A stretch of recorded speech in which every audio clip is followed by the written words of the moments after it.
Fala pessoal, tudo bom? Aqui é o professor Oswaldo e vamos para mais uma videoaula de introdução a processos e requisitos de software. Dessa vez a gente vai falar do processo unificado e do RUP. E o que é que o RUP tem a ver com o processo unificado, né? Primeiramente, o que é que vem a ser esse processo unificado? Ele é um modelo de processo? Serve para desenvolver que tipo de projetos de software? Nas aulas anteriores a gente falou sobre alguns modelos, mais especificamente sobre os modelos prescritivos. Hoje a gente vai conhecer um pouco mais sobre o processo unificado. E aí, ele é prescritivo? Ele é ágil? A gente vai saber nessa videoaula, tá bom? Dito isso, bora pro vídeo. Bem pessoal, o processo unificado, do inglês Unified Process, da sigla UP, então em alguns momentos pode ser que você veja a sigla UP, então está falando da mesma coisa, basicamente é o processo unificado, tá certo? Vamos lá, então. Ele é um dos mais importantes padrões da indústria de software, Ele ainda é utilizado, vocês vão ver que tem muitas características interessantes nele que permitem a utilização. Ele não é um modelo ágil, deixando claro de antemão, ele não é um modelo ágil, embora ele tente incorporar algumas das melhores práticas ágeis, na sua implementação, tá bom? A gente vai conhecer mais sobre o modelo e vocês vão entendendo as características dele à medida que a gente vai falando, tá bom? Então vamos lá. É um dos mais importantes padrões da indústria de software, então tem uma grande importância histórica, principalmente, Aproveita os melhores recursos e características dos modelos tradicionais, aqueles que falamos anteriormente, os prescritivos. Vocês vão perceber que essas melhores características dos tradicionais está relacionado à definição, à prescrição detalhada de alguns aspectos dessa abordagem, desse modelo, tá bom? Mas caracterizando-os de modo a implementar os melhores princípios do desenvolvimento ágil, principalmente a parte de comunicação com o cliente, trazer o cliente para dentro do processo, coisa que a gente mal via nos modelos prescritivos. Aqui e acolá que tinha algum que chegava um pouco mais próximo de envolver bastante o cliente. Reconhece a importância da comunicação com o cliente, isso daqui vale a pena destacar, certo? Como eu já tinha adiantado para vocês, um foco importante dos modelos ágeis é essa comunicação com o cliente, um envolvimento maior do cliente na abordagem de desenvolvimento. Reconhece a importância do papel da arquitetura do software. Aí, quando a gente fala da arquitetura do software, pessoal, toda a estrutura de como aquele sistema vai estar montado. Se ele vai ser dividido em camadas, tipo o modelo MVC, se ele vai ser mais fortemente acoplado ou fracamente acoplado, como é que ele vai estar estruturado para permitir atualizações daquele sistema que está sendo desenvolvido e coisas do tipo. E sugere um fluxo de processo iterativo e incremental. Esse conceito de iterativo e incremental, acredito que vocês já estão por dentro, porque a gente até falou de um modelo que era iterativo e incremental, um dos modelos prescritivos, que basicamente são várias iterações que vão acontecendo e cada iteração ao fim dessa iteração, vai montando um incremento. E o que é que acontece nessa iteração? Essa iteração, pessoal, é como se cada iteração passasse por todo o processo de desenvolvimento uma vez. Então, tipo, a primeira iteração, ela vai ter toda a parte de especificação, projeto, validação, e evolução, aí gera um incremento. Na segunda iteração, mesma coisa, passa por todo o processo de especificação, projeto, validação e evolução, e assim sucessivamente. Cada uma dessa passada pelo processo é o que a gente chama de iteração. Cada iteração passa por todo o processo e vai gerando uma pequena parte do sistema, que é o incremento. Tá bom? Então, quando a gente fala de processo iterativo e incremental, você pensa dessa forma. São várias iterações, cada iteração passando por todo o processo e gerando uma pequena parte do software. Essa pequena parte do software é a parte incremental. Tá certo? Vamos continuar. Quem foi que criou o processo unificado? Quando ele surgiu, qual era o momento histórico disso daí? Então, pessoal, ele surgiu nos anos 90, 1990 e alguma coisa aí. Foi desenvolvido por esses três carinhas daqui, que sempre que eu vou falar, eu me embaralho com os nomes. Mas vamos lá. James Humboldt, Grady Bush e Ivar Jacobson. Esses três carinhas, eles foram os desenvolvedores do processo unificado e, coincidentemente, eles também tiveram envolvimento no desenvolvimento da UML. A UML, para quem não sabe, é a linguagem de modelagem unificada. Então, quando eles criaram o processo unificado, foi meio que ao mesmo tempo que foi criada a UML. Na tentativa, né, de assim como a UML padroniza a notação para modelagem de sistema orientado a objeto, a tentativa de padronizar o processo unificado como um processo único para ser utilizado em qualquer projeto de software, né? Então, assim, a UML, a gente não vai entrar no mérito da questão da UML agora, porque a gente vai falar muito sobre ela posteriormente, em videoaulas posteriores, mais especificamente vocês vão ficar mais envolvidos com ela em outras disciplinas, né? Nessa nossa disciplina, a gente chega a ver alguma coisa de UML lá para os finalmente, né? Mas vocês já entenderem que tem uma relação da UML com o processo unificado. Inclusive, todas as implementações do processo unificado, que eu vou dar uma pincelada nisso no final da videoaula, todas as implementações do processo unificado, eles recomendam a utilização da UML como notação para a modelagem de sistema orientado a objetos. Tá certo? Daí a importante informação, é bom que vocês lembrem. Inclusive, né, os mesmos carinhas que desenvolveram o processo unificado são os mesmos carinhas que colaboraram com o desenvolvimento da UML, tá bom? Esses carinhas, então, idealizaram um processo padronizado, que eu já adiantei para vocês, né, na tentativa de padronizar um modelo que atendesse a todos os projetos de desenvolvimento, né, que, de repente, servisse para substituir todos aqueles que a gente viu anteriormente.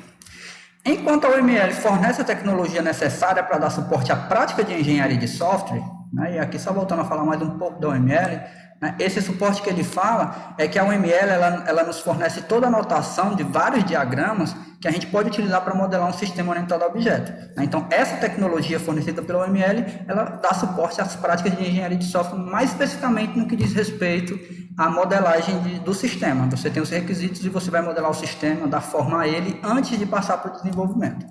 Tá certo? Mas como eu falei, né, não precisa se aperrear agora, porque a gente vai falar sobre o UML no momento apropriado, tá bom? Mas assim, é bom que vocês já vão conhecendo, e quem tiver mais vontade de conhecer e saber mais sobre o UML, você pode dar uma pesquisadazinha aí, que você encontra bastante material, tá certo? Ok, continuando. Né? O processo unificado, né, uma vez que o UML fornece tecnologia para dar suporte às práticas de engenharia de software, no caso das modelagens do sistema orientado a objeto, o processo unificado orienta as equipes do projeto no processo de desenvolvimento, né? Porque quem conhece ou quem vai conhecer o UML vai ver que a UML ela não rege processo de desenvolvimento nenhum. Ela pode ser utilizada tanto por modelos prescritivos, como pode ser utilizada por modelos ágeis, como pode ser utilizado pelo RUP, né? Que é uma abordagem do processo unificado. Então, assim, a UML é uma coisa, ela dá suporte à modelagem dos requisitos, a modelagem do sistema, e o processo unificado, ele rege o processo de desenvolvimento em si. Como é que vai acontecer a parte de especificação, a parte de validação, a parte de modelagem, essas coisas, tá certo? Então, são duas coisas separadas, mas que o processo unificado recomenda a utilização da UML nos momentos apropriados, mais especificamente no momento da modelagem do sistema, tá bom? Beleza, algumas características desse modelo, né, e são bem importantes de vocês entenderem essas características. Vamos lá, então. Cada tarefa ela é descrita em detalhes. Descrita em detalhes já nos remete à prescrição, né, aos modelos prescritivos e os modelos tradicionais. Então, aqui são características dos modelos tradicionais traduzidos para o processo unificado, incluindo qual papel é responsável por ela, né, quem é a pessoa que tem o conhecimento necessário para desempenhar aquele papel, né, naquela determinada atividade, a qual fluxo de trabalho aquela tarefa pertence e a quais entradas e saídas são necessárias para aquela tarefa ser realizada. Né? Então, alguns conceitozinhos bem simples. Essa parte da prescrição vem dos modelos tradicionais, essa questão do papel, você já tem o conhecimento que papel é a pessoa que tem a expertise, tem o conhecimento, tem a capacidade para exercer aquela tarefa, certo? O fluxo de trabalho nada mais é do que o que vai ser feito naquela tarefa em si e quais entradas são necessárias para produzir quais saídas, ok? O modelo também apresenta templates. Esses templates, quando a gente fala em templates, são modelos, né? São tipo, quando você vai produzir um relatório, você pode procurar um template de relatório para seguir aquele determinado template. Né? Então, templates são modelos aí, né? Nesse caso, templates e exemplos de diversos documentos que são gerados ao longo do projeto. né? Esses documentos são os artefatos que vão sendo gerados. Esses documentos são descritos em detalhes, assim como as tarefas e papéis que os geram e que os utilizam, né? Então, só frisando mais uma vez a característica, uma característica forte da prescrição e que é adotada no processo unificado, tá bom? Principais características desse modelo, e vocês devem sempre lembrar disso, né? Vou até destacar aqui mais uma vez. Ele é orientado a caso de uso, ele é iterativo e incremental, e ele é bastante centrado na arquitetura do software, né? Eu já tinha dado algumas pinceladas, né, algumas dessas informações nas introduções do processo unificado, que eu falei anteriormente em alguns slides atrás, e agora a gente vai se aprofundar em cada uma dessas características, né? O que é que significa ser orientado a caso de uso? O que é um caso de uso? Né? Caso alguém não conheça ainda sobre caso de uso. Aí, o que significa ele dizer que é iterativo incremental? O que significa ser centrado na arquitetura? A gente vai visitar cada um desses pontos, né, a partir de agora, tá certo?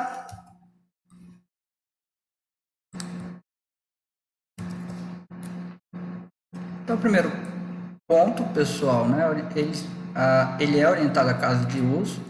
O que é um caso de uso? Né? Para quem conhece, um caso de uso, pessoal, ele representa uma funcionalidade de um sistema orientado a objeto. E tem toda uma questão de modelagem do requisito para se chegar nessa representação da funcionalidade. A representação da funcionalidade que a gente fala é a representação gráfica mesmo. A gente consegue representar de forma gráfica, inclusive com a ajuda da UML, que tem um diagrama chamado diagrama de caso de uso, onde a gente representa todo o sistema e todas as funcionalidades por meio dos casos de uso, representando as funcionalidades do sistema, e os atores que se relacionam com aqueles casos de uso. Então, aqui nessa figurinha que eu coloco aqui do lado, né, você pode ver um breve trecho de um diagrama de caso de uso, onde a gente tem esse carinha aqui sendo o ator, certo? Esse ator, ele representa os usuários do sistema, né, quem está utilizando aquele sistema e quais funcionalidades aquele ator está utilizando aquele sistema. E essas elipses, né, esses círculos achatados, né, que a gente chama de elipse, é uma forma geométrica, eles são o que a gente chama de caso de uso. Eles representam as funcionalidades do sistema, né? E quando a gente diz que o processo unificado ele é orientado a caso de uso, é porque ele se baseia nessas funcionalidades do sistema para se trabalhar. Então, vai ser desenvolvido um diagrama de caso de uso, onde vão ter os casos de uso, né, representados, e além da representação gráfica, tem a representação escrita. Você vai detalhar esse caso de uso, você vai detalhar o que acontece nessa funcionalidade, o passo a passo da utilização daquele ator, né, e como o sistema reage à utilização daquele ator naquela funcionalidade. Ok? Então, quando a gente vai trabalhar com caso de uso, tem essas duas representações. Tem a representação gráfica por meio do diagrama de caso de uso, onde você vai ver esses elementos aqui que eu mostrei, esse bonequinho, e essas elipses se relacionando. E você tem a especificação dos casos de uso, que é o passo a passo de cada uma das funcionalidades representadas por essas elipses.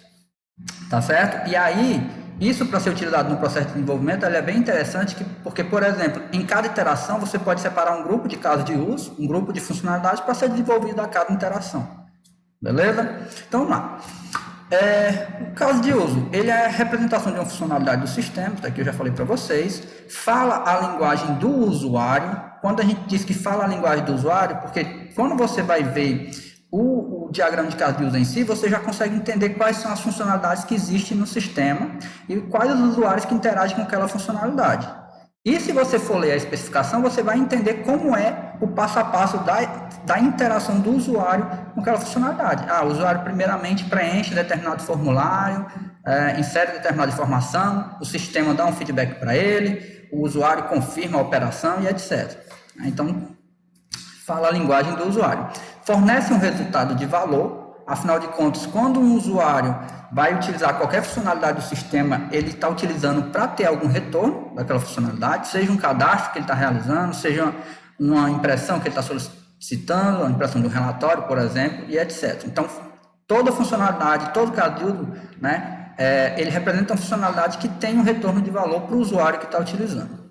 Está sempre associado a um ator. E esse ator, pessoal, como eu tinha falado para vocês, ele categoriza os usuários do sistema. Então, por exemplo, esse ator pode ser aluno, esse ator pode ser professor, esse ator pode ser médico, esse ator pode ser secretária, depende do sistema que está sendo representado e quem são os usuários daquele sistema, tá bom? Casos de uso, a gente vai se aprofundar bastante quando começar a falar sobre modelagem de sistemas, modelagem de requisitos especificamente, né? Mas aqui a gente já começa a falar porque é uma importante característica do processo unificado. Então, desde já dá para vocês terem a noção de que um caso de uso representa uma funcionalidade do sistema e que aquele caso de uso sempre vai estar associado a um ator que utiliza, né, aquela funcionalidade para alguma coisa, seja para inserir informação no sistema, seja para receber informação do sistema, tá certo? Continuando, por que a gente diz que o processo unificado é orientado a caso de uso, né? Os casos de uso eles são usados para especificar requisitos, como eu tinha falado anteriormente. Eles tanto dão forma ao sistema, né, por meio daquelas elipses que modelam as funcionalidades, como tem também toda a parte da descrição das funcionalidades, o passo a passo de como elas acontecem. Então, especificando essas funcionalidades, você vai estar especificando os requisitos desse sistema, né? E isso daí orienta muito bem o momento de passar da parte de modelagem para a parte de implementação. Então, durante a análise, as fases de análise, projeto e implementação, os casos de uso são realizados. Então, no momento da análise, você identifica as funcionalidades e já começa a modelar, né, os seus casos de uso, né? Na fase de projeto, você continua refinando a forma desses requisitos, refinando a forma desses casos de uso, e na implementação, você pega uma quantidade X de casos de uso e passa para a codificação, né? Isso daí pode ser trabalhado a cada incremento, tantas funcionalidades, tantos casos de uso podem ser implementados. Então, é isso que eu estou querendo dizer aqui quando eu falo que, durante essas fases do processo, os casos de uso são realizados, tá bom?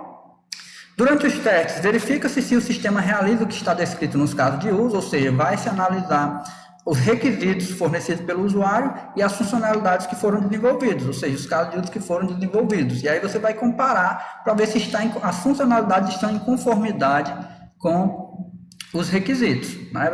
Isso aí para definir a questão da qualidade do sistema que está sendo desenvolvido. Casos de uso são usados no planejamento e acompanhamento das iterações, né? Então, como eu já tinha falado, nas iterações você pode, né, pegar um grupo de casos, uma quantidade X de casos de uso e ir trabalhando.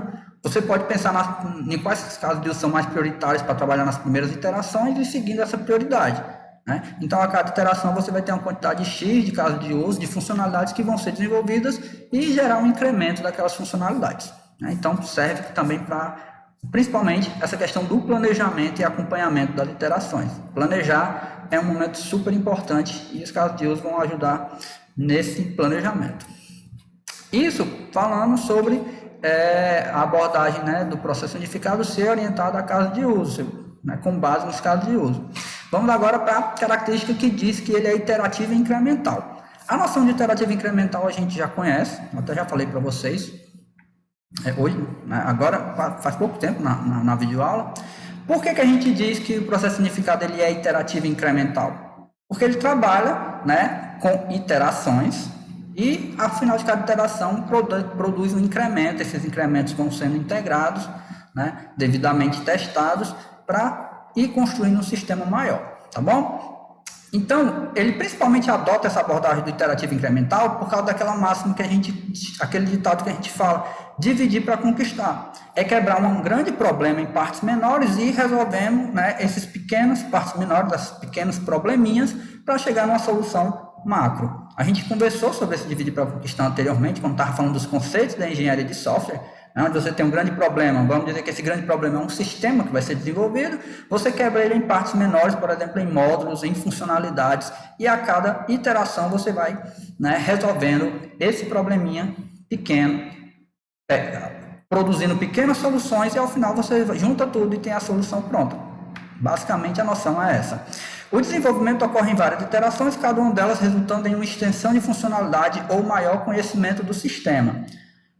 É uma noção importante, pessoal, quando a gente fala de iterativo incremental, a gente sempre pensa, não todos, né, mas a gente tem a tendência a pensar que ao final da iteração, o incremento, ele sempre vai ser algo executável, um software executável, e na realidade não. A gente vai ver que, inclusive, esse incremento pode ser o melhor entendimento de uma documentação. né? Então, no momento da especificação, no momento da concepção do sistema, quando a gente está entendendo o sistema, quando está analisando requisitos, esse incremento pode ser uma versão melhorada do documento de requisitos, uma versão melhor entendida do documento de requisitos, antes mesmo de ter software executável, tá certo? Então, pode sim ser uma funcionalidade nova, uma melhoria de uma funcionalidade que já estava desenvolvida, ou pode ser um melhor entendimento de determinado documento, um refinamento de um protótipo já existente, pode ser também uma melhoria nos modelos do sistema, tá certo?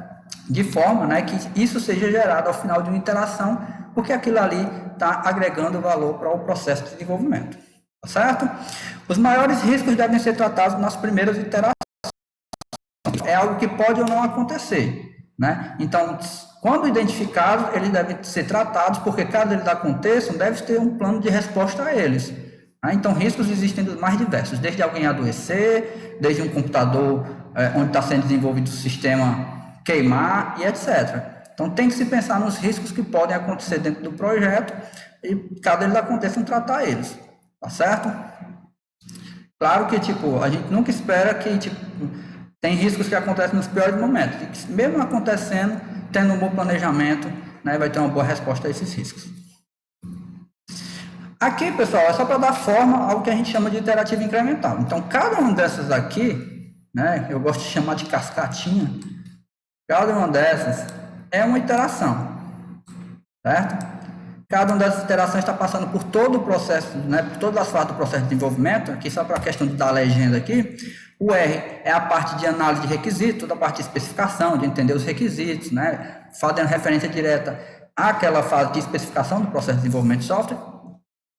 Esse A é de análise de SP de projeto. O I de implementação, né, nessa parte aqui, análise dos requisitos do projeto, a modelagem dos requisitos. O I é a implementação, a codificação em si. O T, o teste do que foi codificado.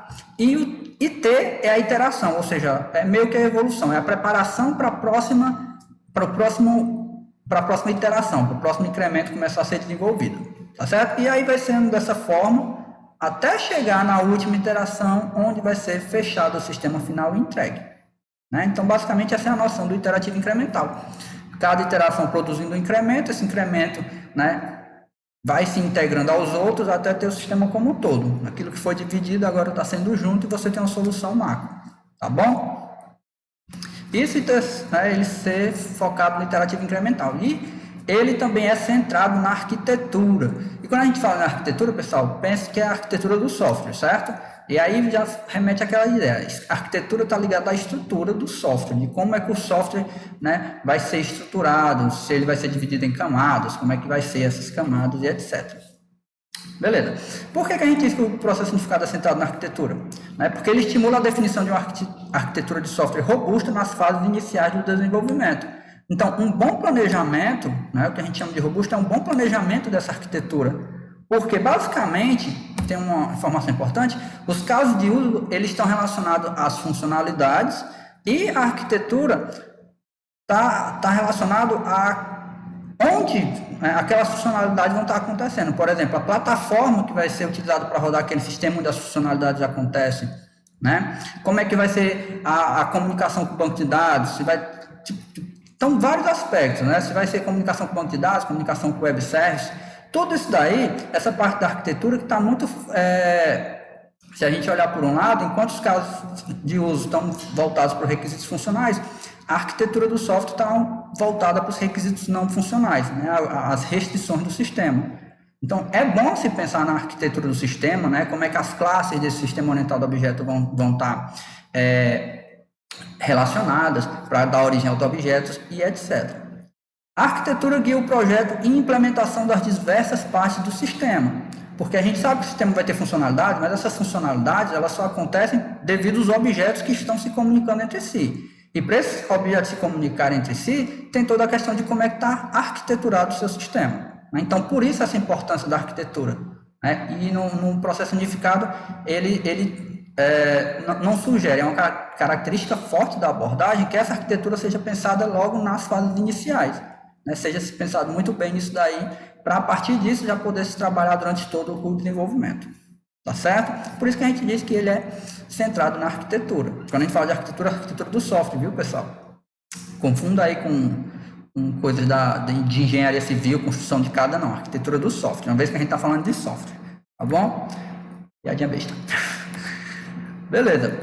Vamos então conhecer as fases do processo unificado, né? Essas fases do processo unificado são 4, basicamente. A gente vai ver que tem as suas especificidades, mas basicamente são 4. A primeira delas é a concepção, e o nome já dá uma ideia do que é. A segunda fase é a elaboração, terceira a construção e a quarta fase, transição, né? O que cada uma delas, né, representa, né? O que cada uma delas faz. Então, na concepção, pessoal, é estabelecido o escopo e a viabilidade econômica do projeto. Para quem não tem noção do escopo, é só você pensar, tudo aquilo que vai ser desenvolvido naquele projeto, né? Se é um software que está sendo desenvolvido, quais são as funcionalidades que vão ser desenvolvidas naquele projeto, naquele software, para aquela versão do software que está sendo desenvolvida. Então essa primeira versão do software vai ser um sistema que vão ter 10 funcionalidades. Vão ser 10 funcionalidades, então o escopo é um sistema de 10 funcionalidades. Né? Claro que não é apenas isso, você também vai ser definido qual é a plataforma que ele vai rodar e etc. Mas basicamente, pronto, o sistema que vai ser desenvolvido tem 10 funcionalidades, as 10 funcionalidades são essas aqui, tais e tais. Certo? Então, são as limitações do projeto. O escopo é tudo aquilo que o projeto vai realizar, tá bom? E a viabilidade econômica, né? Se é viável produzir aquele software, aquele projeto. Tanto na questão do investimento que vai ser feito nele, como o retorno que ele vai ter para quem está precisando dele, para quem está precisando daquele software. Né? Então, tipo, eu vou investir dinheiro para alguém desenvolver o software para mim e eu quero ter um retorno, né? Quando aquele software estiver funcionando, o benefício que ele vai me dar, tá certo? Então, fase de elaboração, né? Eliminar principais riscos, lembram lá da questão dos riscos, que eu tinha falado bastante até quase agora? Pois é, fases iniciais. Então, na segunda fase, você vai se preocupar com essa parte dos riscos, tentar eliminar, né, os principais riscos. Claro que não dá para eliminar todos, e caso não dê para eliminar todos os riscos que podem acontecer, você tem que ter preparado um plano para caso esses riscos aconteçam. E definir a arquitetura estável, que também foi falado anteriormente, né? A questão da arquitetura, como as classes vão estar relacionadas, né? Se vão estar divididas em camadas, a comunicação com banco de dados, essas coisas. Terceira fase é a construção. A construção, especificamente, é o momento da implementação, desenvolvimento, codificação em si da solução. É desenvolver o produto até que ele esteja pronto para os testes. Né? Você vai desenvolver todas as funcionalidades até deixar no ponto de testar elas. E, por fim, a gente tem a transição, que é o momento de implantar no ambiente, ou seja, fazer toda a questão da instalação daquilo que foi desenvolvido, foi testado, está ok, e passar para o cliente, né? Para o usuário, a utilização. Então, tem toda a questão de instalar o software, todos os pacotes necessários, fazer a questão do treinamento. Isso faz a parte da fase de transição do processo unificado. Tá certo? Beleza. Aqui, basicamente, é explicando isso que eu falei anteriormente. Né? Então, ponto a ponto, concepção, entendimento da necessidade e visão do projeto, que está ligado ao escopo, né? E à viabilidade econômica. A elaboração, especificação e abordagem dos pontos de maior risco e definição da arquitetura. Também falei anteriormente, construção, desenvolvimento principal do sistema, ou seja, a codificação do sistema até o ponto de realizar os testes, e a transição, todos os ajustes necessários, implantação e transferência da propriedade do sistema, ou seja, vai passar de quem tinha desenvolvido para o usuário final, né? Inclusive dando treinamentos adequados se necessário. Beleza? E aí, pessoal, a gente tinha falado das fases, né? Então, a gente tinha visto a noção de iterativa incremental e vimos as fases do RUP, do processo unificado. Desculpa, ainda chegamos no RUP não, estou me adiantando. O processo unificado. Essas 4 são as fases do processo unificado, certo? A gente ainda não está misturando as fases com as iterações, tá certo? Entendam isso. Essas são as fases. Durante as fases, acontecem iterações. Então, assim, se a gente for olhar aqui na concepção, eu posso ter várias iterações até chegar no final da concepção. Eu posso ter... O que vai definir a quantidade de iterações é o objetivo que você tem ao final da concepção. Então, no final da concepção, você quer ter estabelecido um bom estudo de viabilidade do projeto e o escopo definido daquele projeto. Então, você pode precisar de umas 2 ou 3 iterações. Se no final das iterações você tiver obtido, né, os artefatos necessários, né, com os critérios de aceitação necessários para aquele momento, para aquela fase, você pode encerrar a fase e passar para a próxima. Próxima fase de elaboração também pode ter várias iterações, quantas forem necessárias. Claro que, quantas forem necessárias, de acordo com o planejamento feito para o projeto.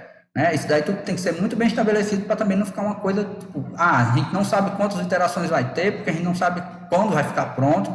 Dá para saber quando vai estar pronto, porque você tem critérios de aceitação daquilo que deve ser produzido em cada fase. Tá certo? Então, na elaboração, você pode ter 3 iterações, para se obter, né, esse planejamento dos riscos e arquitetura estável, e ao final, né, ter o artefato aceitável, com os critérios de aceitações todos aceitáveis, e passar para a próxima, e assim sucessivamente. Então, cada uma das fases você pode ter iterações acontecendo, e as iterações é aquilo que eu já falei, né, você repassando por todas as etapinhas do processo, até ir chegando no incremento adequado para poder alimentar aquela fase do processo. Tá bom? Então, pense assim. A fase, ela é macro, ela tem um objetivo para ela, que você só vai passar de uma fase para outra quando atingir esse objetivo, tá? E as iterações que acontecem dentro das fases também tem um objetivo de cada uma das iterações.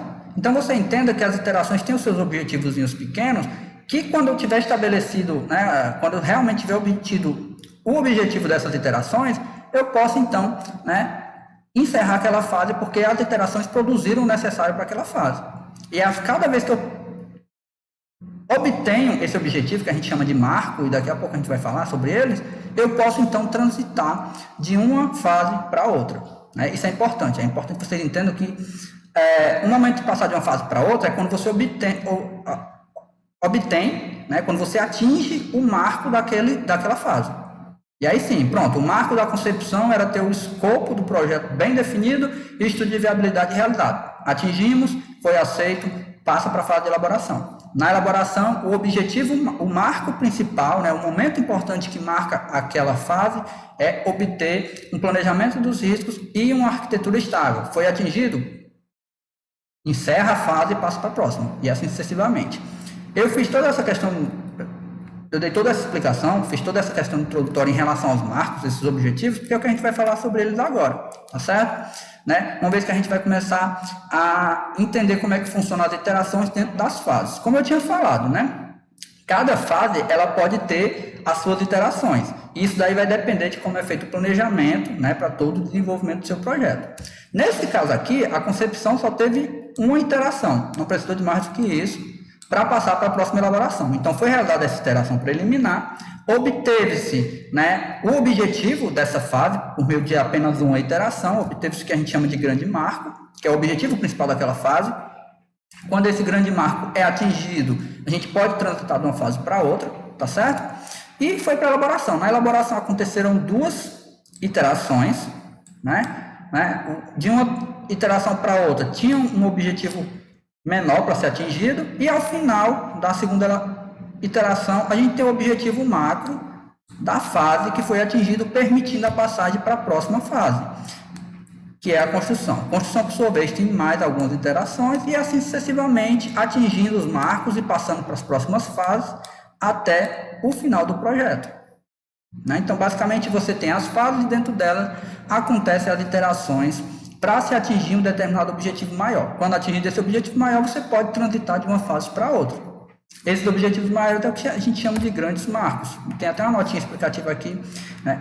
Uma das características do processo unificado é o fato de que, ao final de cada fase, e eu falei disso, né, e está representado aqui por esse triângulo verde maior, um objetivo macro deve ser atingido. Né? Esse objetivo macro é chamado de marco porque marca um momento importante do projeto, né? Marca o final de uma fase, e realmente só marca o final de uma fase se esse marco tiver sido atingido da forma que foi planejado para ser atingido, com todos os critérios de aceitação bem aceitos, né? Todos ok, tá certo? Isso daí durante todas as fases, até o final. Beleza? Esse objetivo hoje é chamado de marco, também pode ser chamado de objetivo macro, também tem um nome em inglês de milestone, mas basicamente é esse objetivo maior de cada fase que vai permitir passar de uma fase para outra. Ok? E aqui, né, só definindo esses marcos, marcos da concepção, aquele objetivo maior da concepção. Quando você atingir ele, você pode passar para a próxima fase, que é a elaboração. Então, basicamente, qual é esse objetivo da concepção? Ter entendido o escopo do projeto e planejado o seu desenvolvimento. Atingiu esse objetivo? Não precisa de mais iteração, pode passar para a próxima fase. Marco da arquitetura da elaboração. Os requisitos devem ter sido extensivamente compreendidos e uma arquitetura estável deve ter sido definida. Atingiu esse objetivo? Passa para a próxima fase, que é a construção. E qual é o marco da construção? O sistema deve estar programado e testado. Se você, pela própria fase, você entende qual é o objetivo final dela. Então, o objetivo final, né, é esse marco. Beleza? E aí, pronto, obteve o marco final da construção, passa para o marco da transição, que é o marco do lançamento do produto. O software deve estar instalado e sendo usado pelos usuários finais. E aí, lindamente, você vai estar encerrando o seu projeto, com tudo bem realizado, tudo bem feito, seguindo o processo unificado. Tá certo, pessoal? Esses, né, foram as definições dos marcos, que marcam o momento final de cada fase do processo unificado, lembrando que cada fase tem as suas iterações, certo? E aí, né, para não se estender mais nessa parte da videoaula, a gente para por aqui um pouquinho, a gente dá uma pausa para o café, vocês vão lá, tomam café e volta para a segunda parte da videoaula, onde a gente vai começar a falar do RUP e como é que ele se relaciona ao processo unificado, tá bom? Então, pessoal, vão lá, tomem o café de vocês e voltem daqui a pouco, que tem a segunda parte da videoaula. Até já!